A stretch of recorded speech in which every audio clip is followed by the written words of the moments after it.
Muy buenos días a todos los presentes.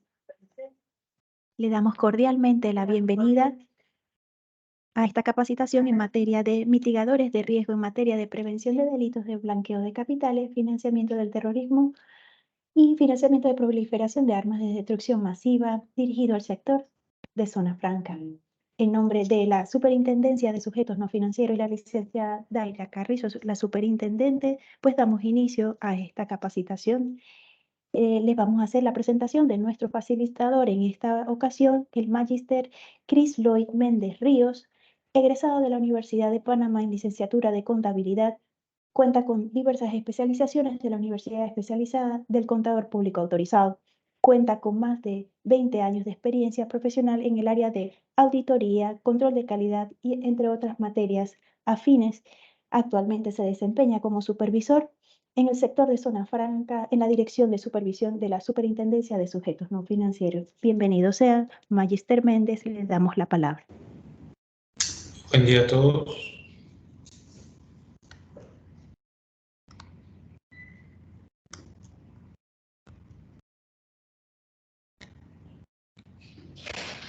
Muy buen día a todos. Tengo el gusto de presentarles hoy la capacitación de los mecanismos de prevención. Vamos a compartir.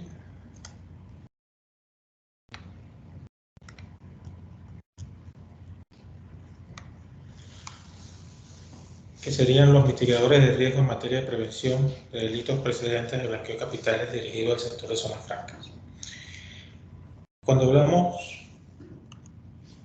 en los temas que vamos a tratar el día de hoy serían los delitos precedentes de blanqueo de capitales, el marco regulatorio de la Superintendencia de Sujetos No Financieros, los mecanismos de prevención de los delitos precedentes de blanqueo de capitales, las señales de alerta, el compromiso de la cultura de cumplimiento, las reglas básicas para fortalecer los mecanismos de prevención, la verificación de las listas de riesgos nacionales e internacionales y la lista de jurisdicciones débiles en cumplimiento en materia de blanqueo de capitales.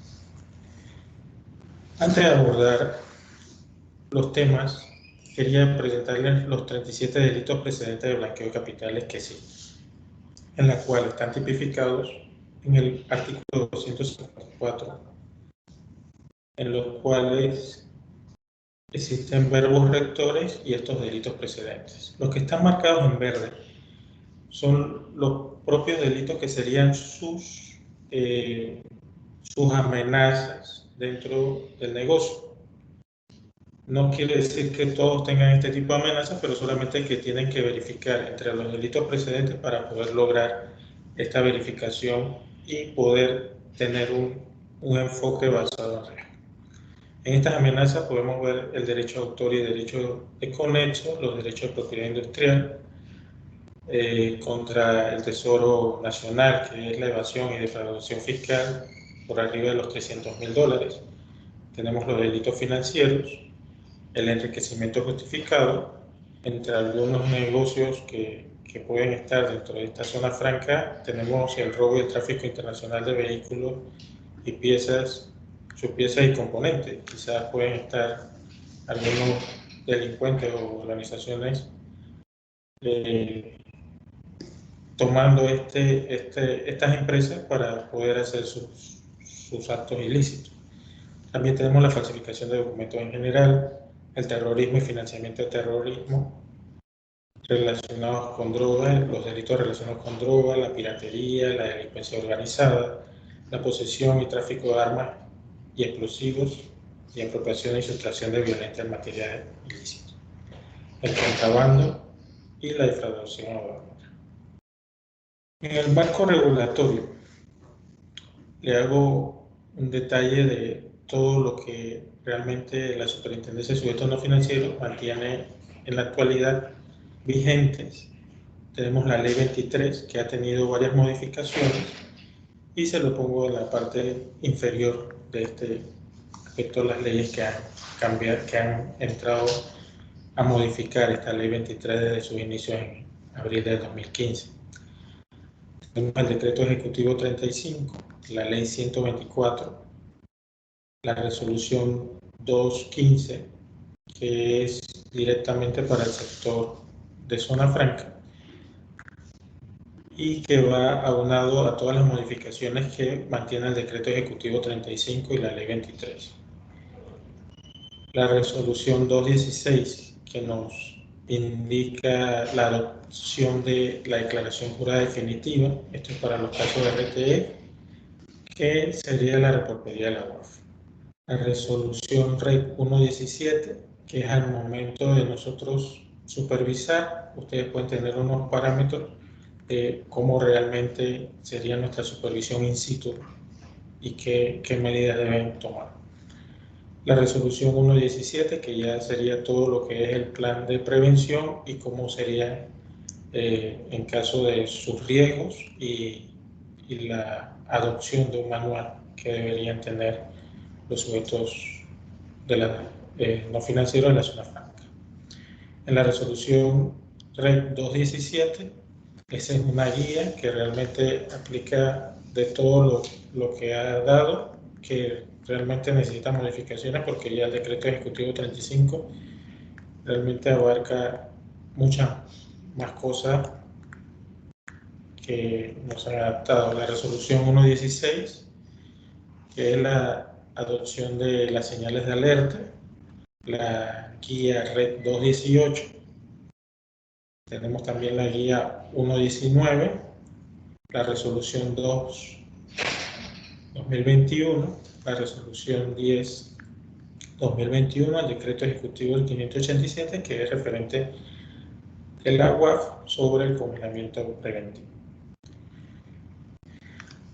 En la parte inferior hay una guía de identificación de beneficiarios finales que la pueden encontrar, más o menos puse un corte de pantalla, que es ingresando a ssnf.gov.pa y en la parte superior hay unas pestañas.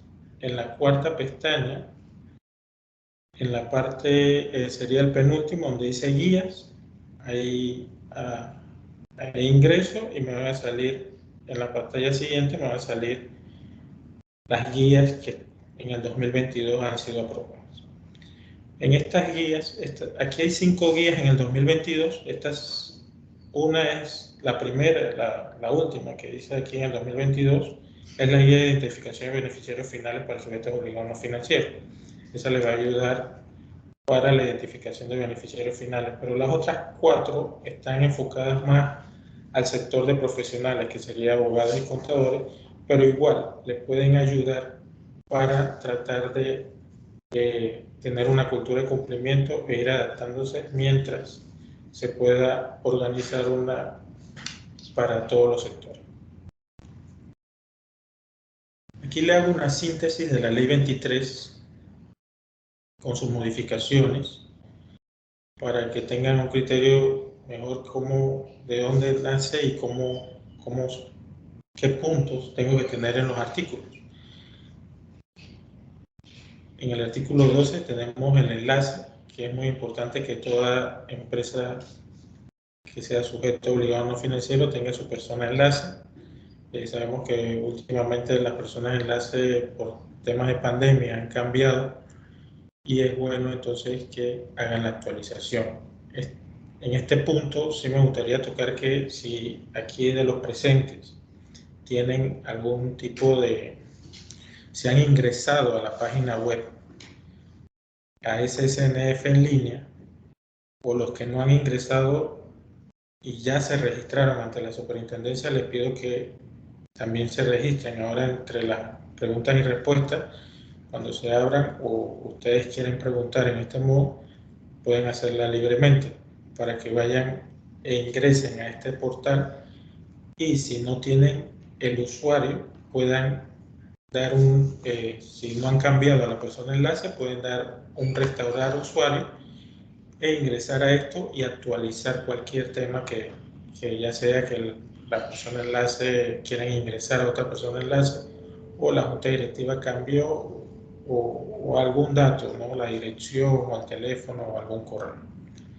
Eso es importante que ustedes asuman ese rol de actualización de la información en datos ante la Superintendencia de Sujetos No Financieros. ¿Qué tenemos como mecanismo de prevención de delitos precedentes de blanqueo de capitales? Bueno, número 1, tenemos que adoptar la cultura de cumplimiento. ¿Cómo adoptamos esta cultura de cumplimiento? Yo nunca he llevado nada, nunca he hecho nada de cumplimiento. ¿Qué hago? Indican las empresas.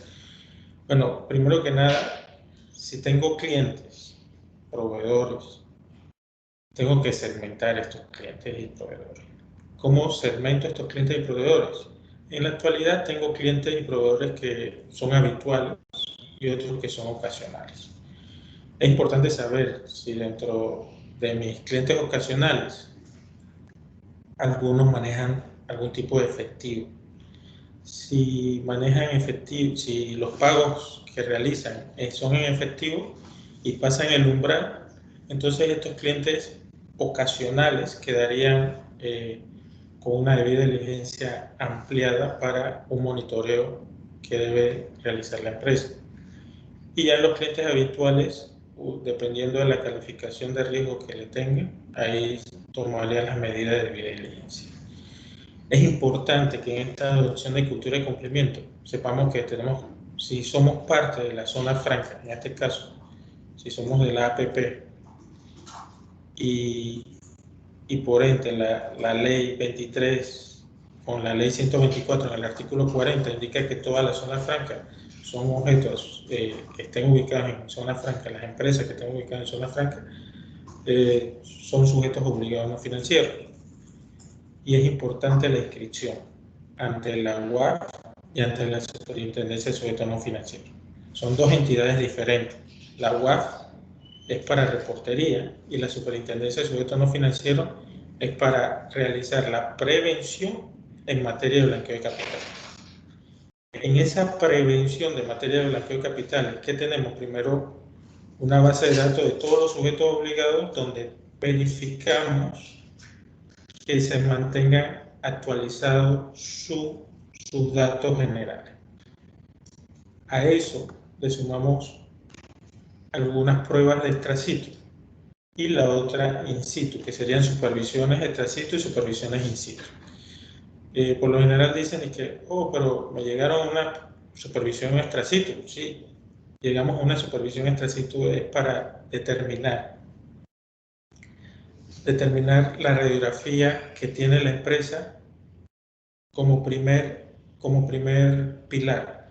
¿Por qué? Porque hay veces que podemos entrar a una in situ y quizás la compañía tiene que reforzar algunas cosas y en el extracito se puede dar cuenta que tiene que reforzar en esta adopción a la cultura de cumplimiento.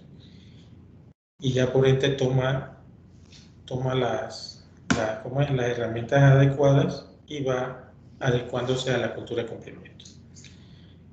Como punto 2, importante el manual. ¿Qué tenemos que hacer con el manual? Bueno, adoptar e implementar políticas y procedimientos en materia de prevención de blanqueo de capitales, en base a todos los lineamientos normativos que mantiene esta superintendencia. Además, este manual debe ser aprobado por la alta gerencia y responsable de monitorear los controles internos. Pero, ¿cómo yo hago este manual? Sí, este manual, en base a todos los lineamientos normativos que tiene la superintendencia, adicional, hay una resolución, la Red 117, que mantiene en el artículo 8 puntos mínimos descritos allí, que debe contener su manual. Ahora pasamos al punto 3, la debida diligencia. Si ya yo tengo segmentada mi cartera de clientes y proveedores, entonces es más fácil ya entonces realizar la debida diligencia. Pero ¿a quién yo le hago debida diligencia entre mis clientes y proveedores? A personas naturales, personas jurídicas. También hago debida diligencia a mis empleados, ¿por qué no? Todo esto entra en la cultura de cumplimiento. Existen, los tipos de debida diligencia que existen son la debida diligencia básica, la debida diligencia ampliada y reforzada y la debida diligencia simplificada. Hay que tener en cuenta que esta debida diligencia simplificada es cuando mis clientes o proveedores cotizan en bolsa. ellos me tienen que documentar que sí cotizan en bolsa, y en caso tal, si llegase a estar penado por algún delito alguno de sus miembros, entonces sería una afectación, por lo cual entonces dejaría de ser simplificada y tendría que ingresar a hacerle una debida diligencia ampliada. Otro punto, tenemos las señales de alerta, que esos son unos mecanismos, dentro de los mecanismos de prevención es importante tener señales de alerta y monitoreo. Pero ¿cómo yo trato estas señales de alerta? Bueno, de acuerdo a las señales de alerta que ha dado la Superintendencia de Sujetos No Financieros, ha dado la UAF, y hasta ustedes mismos han podido realizar entre sus operaciones, han visto algunas señales de alerta. Entonces, estas señales de alerta, en caso de tener algún cliente cliente o proveedor con esta tipología, habría que hacer un examen especial. Este examen especial, ¿cómo se hace? Es un memorándum realmente interno de la empresa, donde descargas cada paso o cada operación o cada inusualidad o hecho relevante que tuvo la empresa, que sería mi cliente o mi proveedor. Además, en el monitoreo tengo que saber cuál es mi perfil financiero, cuál es mi perfil transaccional. Cabe destacar que mi perfil financiero puede estar ubicado en el punto 3 en el formulario que he diseñado para mis clientes y proveedores, y a la vez sustentado con algún tipo de declaración jurada del país o propia nacional. El perfil transaccional sería el monitoreo realmente de mis operaciones como empresa que realiza el cliente.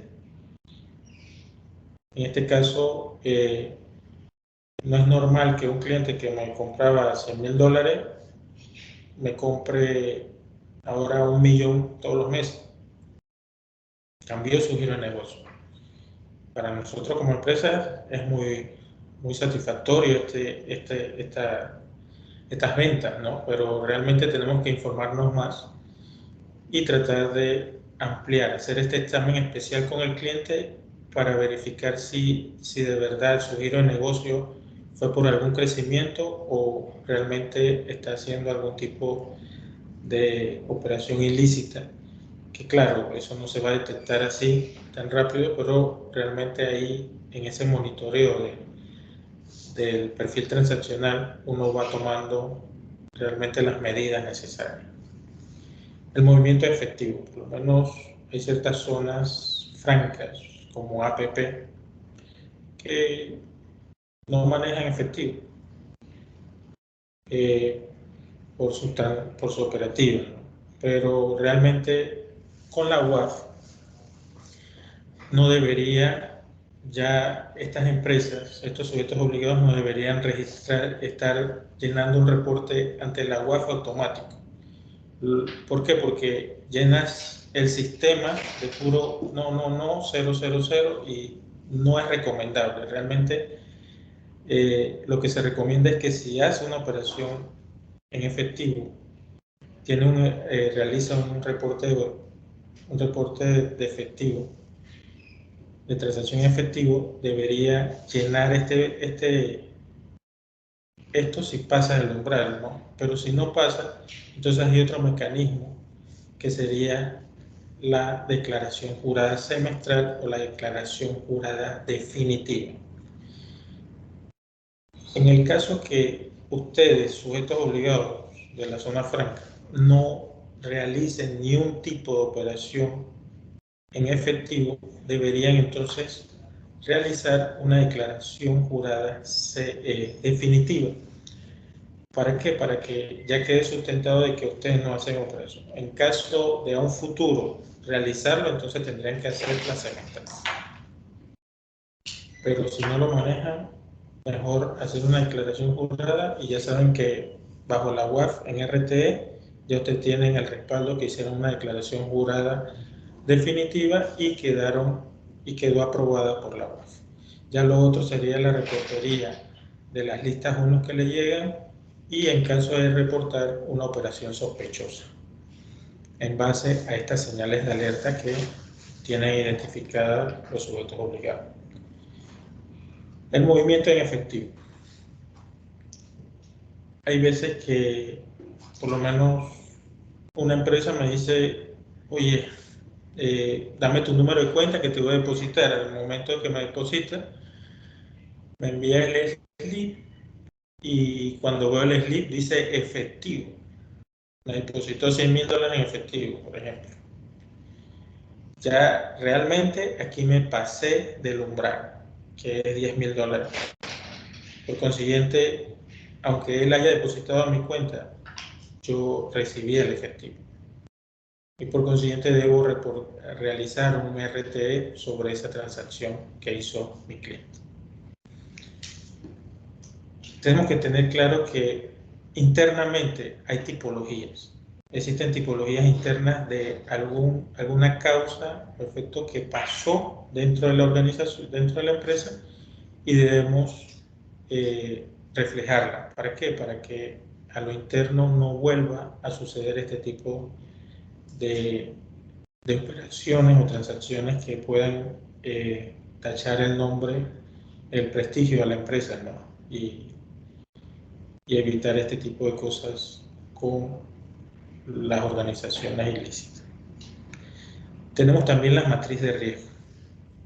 En este punto, sabemos que muchos sujetos obligados todavía no tienen esa cultura o no han llegado a ese tramo, y es bueno, primero, no alarmarse, porque realmente los riesgos que hay que medir es de acuerdo a su operatividad, igual que el manual. Hay veces que vemos que existen manuales muy voluminosos, pero realmente el manual va dirigido es al tamaño y condición y actividad de la empresa.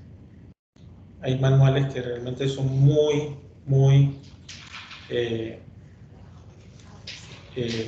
amplios, que realmente se olvidan totalmente de la empresa. O sea, no tienen definido cuál es la operatividad de la empresa, cuáles son los productos y servicios que maneja la empresa, y los actores que cumplen con la condición del monitoreo y de la debida diligencia tampoco se observan. Entonces eso es muy bueno, un punto que debemos reforzar. Entre la matriz de riesgo existe la evaluación de riesgo. Esta evaluación de riesgo realmente es documentar, ¿no?, todo un análisis de cosas que existen en el sector, en la actividad del negocio. ¿Y qué puedo hacer? Bueno, darle un nivel promedio de riesgo y verificar esos factores de riesgo relevantes. Por lo menos si tengo un producto de alto riesgo, indicarlo. Si tengo un cliente en lugares de países de alto riesgo, también indicarlo y ver cómo entonces, cuál sería la mitigación a esos riesgos. Es importante que el perfil de riesgo cliente esté individualizado para cada cliente que tenga, ¿no? O sea, lo voy a identificar, o sea, voy a tratar de hacer una matriz acorde a las necesidades de la empresa. Realmente, si yo tengo un criterio y ese criterio no me aborda nada significativo para mi matriz, entonces mejor es quitarlo, ¿no? Porque no está representando nada. Nada más aquí lo que se quiere es que valores realmente el riesgo cliente que impacte. Si no te está impactando, es mejor no utilizarlo. Por lo menos, un ejemplo. Vemos que dice el cliente maneja efectivo. Estoy valorando esa parte. Pero si ya mi actividad y mi política es que la empresa no recibe efectivo, entonces no tengo que valorar ese riesgo. Ese riesgo efectivo de movimiento efectivo no entraría en esa matriz del perfil de riesgo cliente. Y por consiguiente mi evaluación de riesgo de la empresa, al monitorear todo eso, al ver todo ese tipo de cosas, no debería estar definido, debería estar, lo tendría que sacar porque realmente ya no representa un riesgo. Claro, tomando las medidas. Las capacitaciones. En este punto, tenemos que ser claro que la empresa debe capacitar a sus empleados de forma continua y específica. Vemos que a veces las capacitaciones que nosotros damos ya es como todo lo que le pueden dar, pero internamente la persona enlace puede hacer maravillas de algo, algún video o algo que observen y dar una capacitación específica a los empleados para que estén como un poquito más en esta cultura de cumplimiento. Y además de los empleados, también se le puede dar a los directores, accionistas, a los que cobran honorarios profesionales pero están internamente en la empresa, y quien quita un proveedor que realmente representa la marca de la empresa, decirle todo lo que realmente es la cultura de cumplimiento que mantiene la empresa por los estándares que tiene el país de norma. En señales de alerta, ya había comentado esto, hay que ser claro. O sea, cada sujeto obligado puede tener su propia señal de alerta. Ese sería un pilar. Los otros serían el sector de zonas francas, que está emitido por la UAF. Y el otro, el de la resolución 116, que está emitido por la Superintendencia de Sujetos No Financieros. Esas resoluciones hay que tomar la parte de zonas francas y evaluar internamente si esas señales de alerta causan algún tipo de efecto en la operativa de la empresa. ¿Qué pasa? Que a veces vemos que detallan todas las que indican, pero realmente no cabe ponerlas dentro de señales de alerta porque no sería un indicador, ¿no?, para esto. Y como ya hemos hablado del compromiso y la cultura de cumplimiento en el sector de zona franca, tenemos el compromiso de la alta gerencia. Si la alta gerencia no se compromete, el personal no puede cargar, en este caso la persona enlace no puede cargar todo. Tenemos que tener a la alta gerencia comprometida en todo lo que es esta cultura de cumplimiento. ¿Y cómo hacemos esta cultura de cumplimiento? Que ellos se aferran, porque es el conocimiento de las responsabilidades y funciones de aprobar un manual, de monitorear e implementar esta estructura de control interno en materia de prevención de blanqueo de capitales. En la persona enlace tiene que tener el conocimiento de las responsabilidades y funciones definitivas en materia de prevención de delitos precedentes, y también todas las solicitudes que indique la UAF tienen que estar claras para esto. Y otras responsabilidades internas de la empresa. La estructura es saber realmente si soy yo solo en el barco o tengo algunas subsidiarias afiliadas o un grupo económico. Es bueno ponerlos, identificarlos. ¿Por qué? Porque dependiendo de mi estructura corporativa, puedo indicarle a la holding que se realicen todos los parámetros también en este compromiso y cultura de cumplimiento, para evitar un riesgo de reputacional en caso de que llegue, porque a veces decimos, no, yo no, en materia de cumplimiento, en prevención, no caigo en ningún delito. Hay veces que el riesgo reputacional cae y ese no se arregla enseguida y quedan todas estas empresas devastadas, el personal queda desempleado y es bueno entonces verificar y que esa estructura se fortalezca en la cultura de cumplimiento. Tenemos políticas, estas políticas y procedimientos que la empresa va a adaptar deben ser directas a la operatividad de la empresa.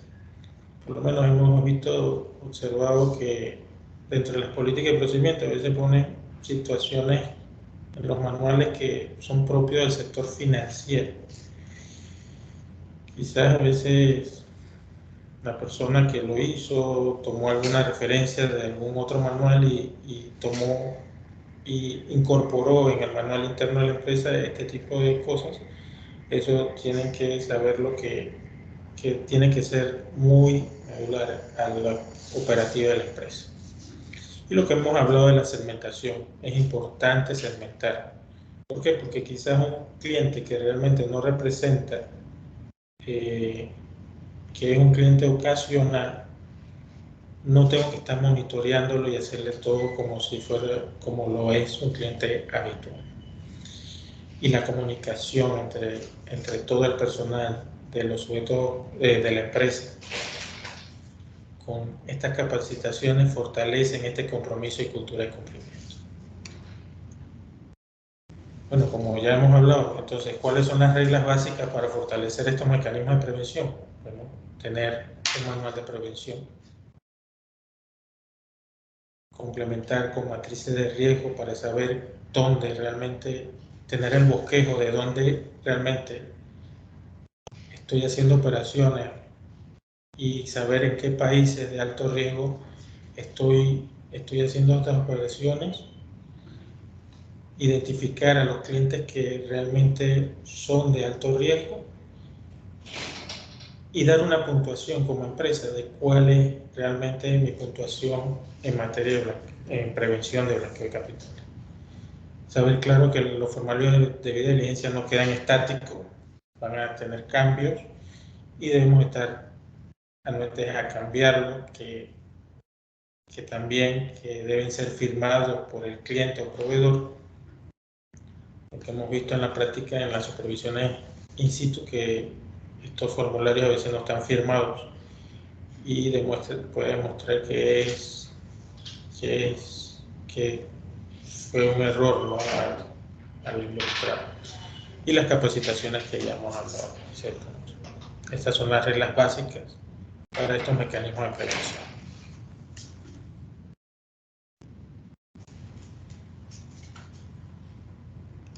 ¿Qué tenemos? Hemos visto que en la debida diligencia a veces tenemos un cliente nuevo, pero no realizamos estas búsquedas en listas de riesgos nacionales e internacionales. Es muy importante hacer estas búsquedas. Y aquí les comparto ciertos links o ciertas páginas donde pueden ingresar, por lo menos para ver la lista 1, hacer una búsqueda abierta de las personas políticamente expuestas, porque realmente a veces ni el formulario de debida diligencia hace expreso que esa pregunta, indicarle a mi cliente o a mi proveedor, ¿es usted una persona políticamente expuesta? No, a veces no está incorporado en el formulario, y es bueno incorporar todas estas medidas. ¿Para qué? Para saber quién es mi cliente. Eso es lo que realmente queremos, que ustedes conozcan a su cliente y se sientan satisfechos de que mi cliente lo conozco y no es una empresa fantasma, no sabemos dónde está situado. Eso es lo importante. Entre otras verificación tenemos la búsqueda de las listas de sanciones en la OFAC y lista Clinton.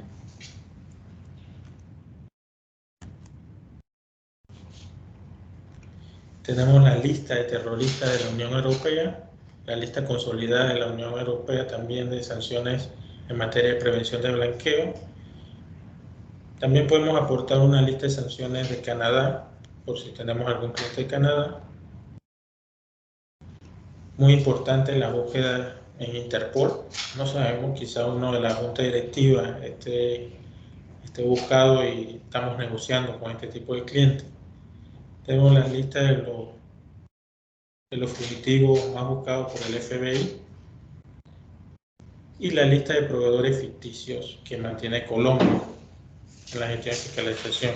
Todos estos son indicadores que podemos estar viendo en la verificación de lista, y es muy importante realizarla. Claro, no puedo imprimir todo esto, pero al tener ya sea un formato o ponerlo en páginas virtuales, en estos documentos en forma virtual, en carpetas, y en caso de que ingrese un supervisor de la Superintendencia de Sujetos No Financieros para ver si realmente está haciendo la verificación de la lista de sus clientes, de su cartera de clientes y proveedores, pueden observar que si realmente ustedes están haciendo la verificación porque ustedes quieren verificar el cliente y no tener a un cliente externo. Y por último, las listas y jurisdicciones débiles en cumplimiento pueden ser buscadas en esta página web. Yo lo que mantenía era unas listas de jurisdicciones que ya debo actualizar. Antes teníamos en el continente africano 47 países en la cual sus controles, procesos y procedimientos en materia de blanqueo de capitales son muy débiles. Esto sería, y 7 países se encuentran en lista gris, lista de la GAFI. También en el continente americano podemos observar la existencia de 15 países y de las cuales 6 se encuentran en lista gris, pero este es a noviembre del 2021. Pero igual esto es importante tener quiénes son las jurisdicciones que se encuentran en alto riesgo, porque de ahí determino entre mi cartera de clientes y mi cartera de proveedores dónde se encuentran esos riesgos, para entonces tratar de darle un criterio y una ponderación o una valoración a ese cliente, y posteriormente a la evaluación de riesgo interna de la empresa para decir, oye, mis ventas se centran realmente en países de alto riesgo, pero entonces, ¿cómo mitigo ese tipo de cosas? Esa es la respuesta que van a dar a nivel corporativo. En el continente asiático tenemos 33 países, de las cuales se encuentran listadas que son de débil cumplimiento en materia de blanqueo de capitales, 2 se encuentran en listas negras y 7 en lista gris. Esto a noviembre del 2021. Y en el continente europeo tenemos estos países, 6 países involucrados en jurisdicciones débiles en el cumplimiento y 3 se encuentran en lista gris. Y en el continente oceánico tenemos 4. Bueno, realmente le agradezco haber participado aquí en esta capacitación y estoy abierto para las preguntas y respuestas. A todos los presentes, por favor aprovechen la oportunidad para expresar todas sus inquietudes, las consultas que quieran hacer, cualquier duda que quieran aclarar. Por favor, adelante.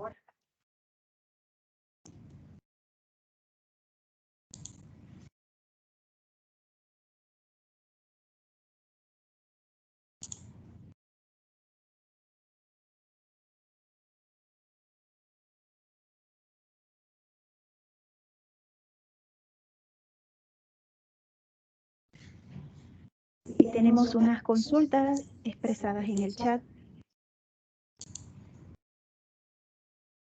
¿Lo puede ver? No, sí.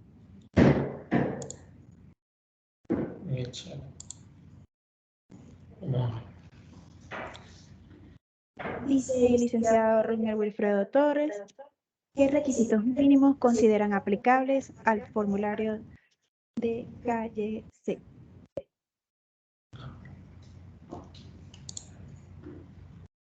¿Me escuchan? Bueno, los requisitos mínimos se encuentran realmente ahora en la ley,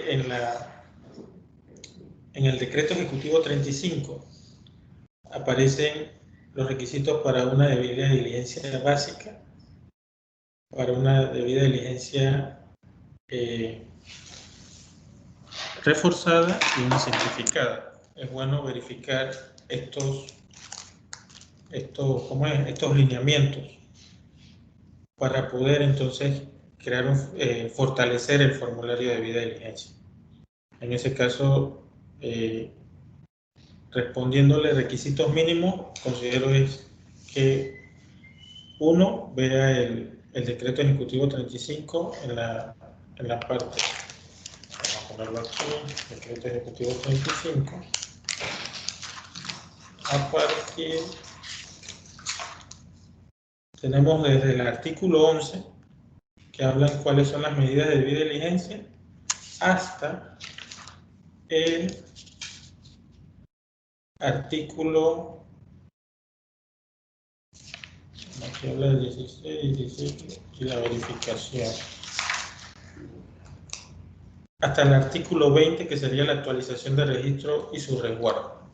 Considero que ahí tienes, a la lectura que vas a darle a esos artículos, vas a tener una base de ciertas medidas que quizás no estés contemplando en tu debida diligencia y te puede ayudar, Rob. En la otra, buen día, ¿dónde puedo encontrar el formulario? Realmente el formulario como tal, antes habíamos puesto una guía de formulario, DocNITSA. Pero ¿qué pasa? Que se tomaban este formulario, esta guía se la tomaban muy a pecho y la ponían en sí misma. Y por eso es que en base a los artículos que mencioné del Decreto Ejecutivo 35 y las resoluciones propias, creo que de allí pueden realmente fortalecer su formulario. ¿Por qué? Porque el formulario es propio de cada empresa. O sea, no podemos, quizás ustedes quieran preguntar algo, o quizás vamos a decir que yo tengo una línea de crédito y en esa línea de crédito yo puedo abarcar todo este tipo de preguntas mínimas que indica el Decreto Ejecutivo 35 en la debida diligencia. Yo puedo entonces como tomar como hecho que ese formulario sea el que pongo como líneas de crédito. O sea, realmente no tiene que decir debida diligencia como tal si realmente cumple otra necesidad interna de la empresa y se puede involucrar las preguntas entonces en fortalecer ese formulario de líneas de crédito. Tenemos Otra pregunta. Un día se tiene planificado el lanzamiento de la guía de matriz de riesgos para el sector de zona franca, considerando que ya hay guías para el sector de profesionales, abogados y contadores públicos. ¿Se puede utilizar esta referencia? Pregunta de la licenciada Mónica Hernández.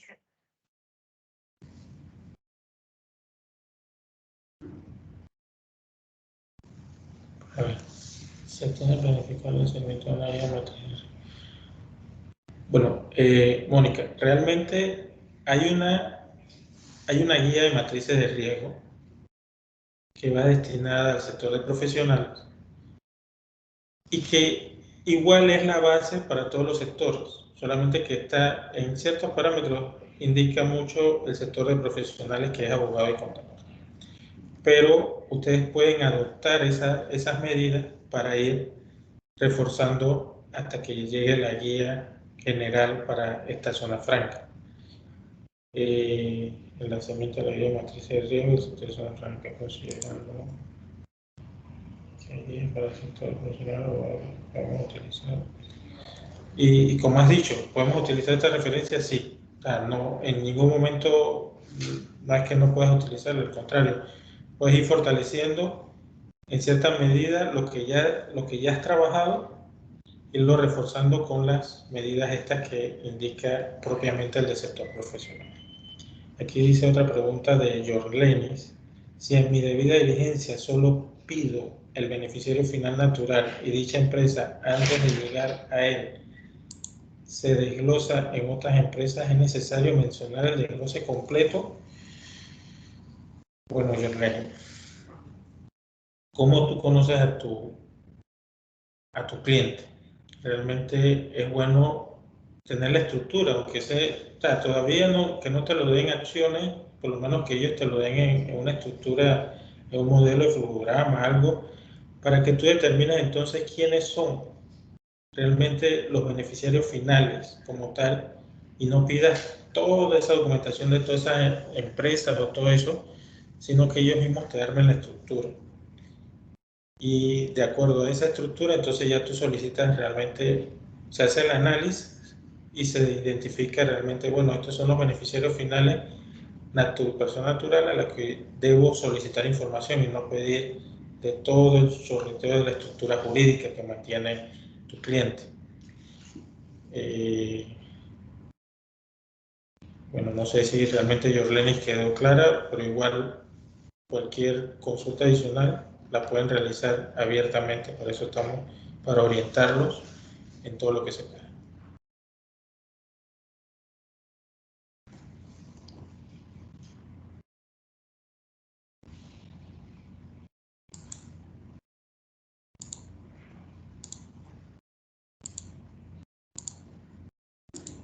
¿Alguna otra consulta? ¿Alguna duda que desee que se le aclare?